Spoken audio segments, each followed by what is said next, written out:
परौ तोरे भुइया। जय हो छत्तीसगढ़ मैया।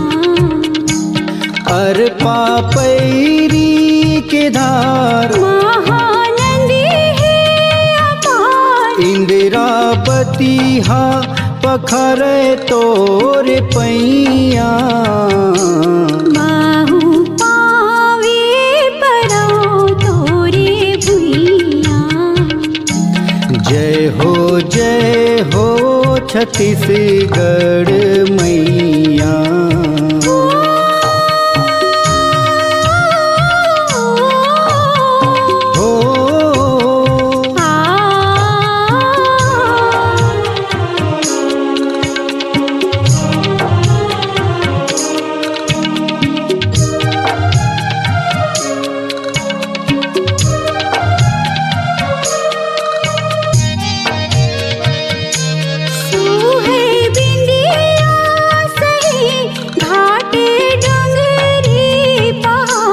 चंदा सूरज बने तोरे नैना। सुनिहा धानी के अंग लुगरा हरियर है रंग। तोरी बोली हवे सुघर मैना।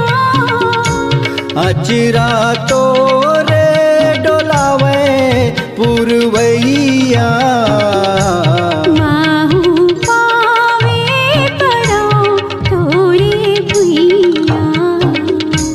जय हो छत्तीसगढ़ मैया।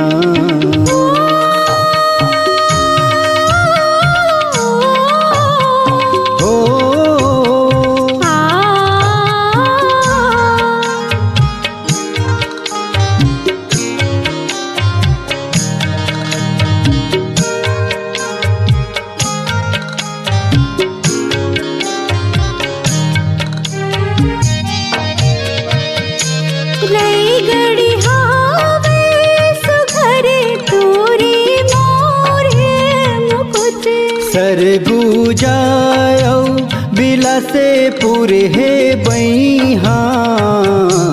रैपुर कनिहा सही हाथे सुघर भवे। दुर्ग बस्तर सोहे पैजनिया।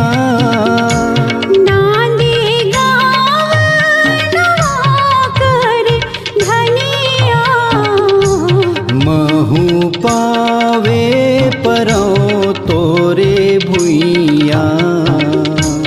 जय हो छत्तीसगढ़ मैया।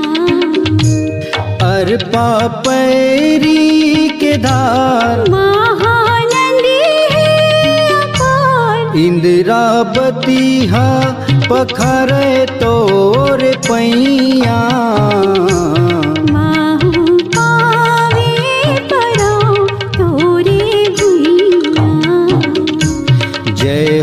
जय हो छत्तीसगढ़ मैया।